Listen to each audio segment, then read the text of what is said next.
हल्की ठंडी शाम थी। बादल घिर आए थे और हवा में मिट्टी की सौंधी खुशबू थी। सुविचीर, जो एक सॉफ्टवेयर इंजीनियर था, ऑफिस से घर लौट रहा था। वह अपनी ही दुनिया में खोया हुआ था, करियर, जिम्मेदारियां और अकेलापन। तभी अचानक तेज बारिश शुरू हो गई।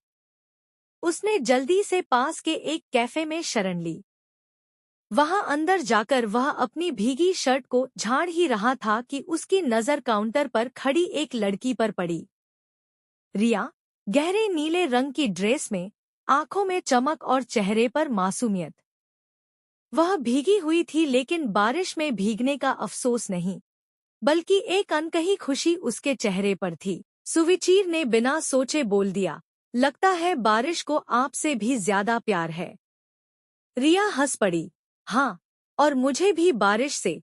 दोनों ने वही एक कॉफी ऑर्डर की और बातें होने लगी। रिया एक फ्रीलांस आर्टिस्ट थी जो अपनी पेंटिंग्स में भावनाएं उकेरती थी। उसकी दुनिया रंगों से भरी थी, जबकि सुविचीर की दुनिया कोड्स और एल्गोरिदम से। धीरे धीरे उनकी मुलाकातें बढ़ने लगी। कभी पार्क में, कभी किसी बुक स्टोर में, तो कभी फिर उसी कैफे में। दोनों की सोच अलग थी, लेकिन उनके दिलों की धड़कनें एक लय में बजती थी। एक दिन, जब वे एक आर्ट एग्जीबिशन में गए, रिया ने सुविचीर को अपनी एक पेंटिंग दिखाई। उसमें बारिश थी और दो लोग, एक छतरी के नीचे। सुविचीर ने आश्चर्य से पूछा, ये लोग कौन हैं? रिया ने मुस्कुराते हुए कहा, शायद हम। सुविचीर का दिल तेजी से धड़कने लगा। दिन, जब वे उसी कैफे में बैठे थे, बारिश फिर से शुरू हो गई।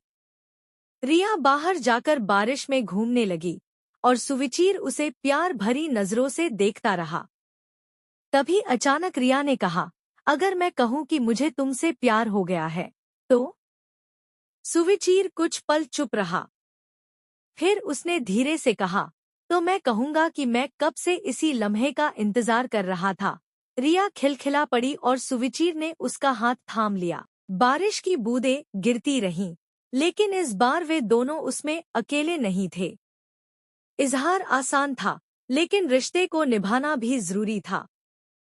सुविचीर ने अपने व्यस्त करियर में रिया के लिए जगह बनाई और रिया ने अपनी दुनिया में उसके लिए एक खास कोना रखा। एक साल बाद, उसी कैफे में, बारिश फिर से हो रही थी। इस बार सुविचीर के हाथ में एक छोटी सी अंगूठी थी। उसने रिया की तरफ देखा और कहा, क्या तुम हमेशा के लिए मेरी पहली बारिश बनोगी? रिया की आंखों में आंसू थे, खुशी के। उसने बिना कुछ कहे अपना हाथ आगे बढ़ा दिया। बारिश गवाही दे रही थी, पहली मुलाकात से लेकर इस नए सफर तक। सुविचीर और रिया की प्रेम कहानी अब हमेशा के लिए बारिश की बूंदों में बसी रहने वाली थी।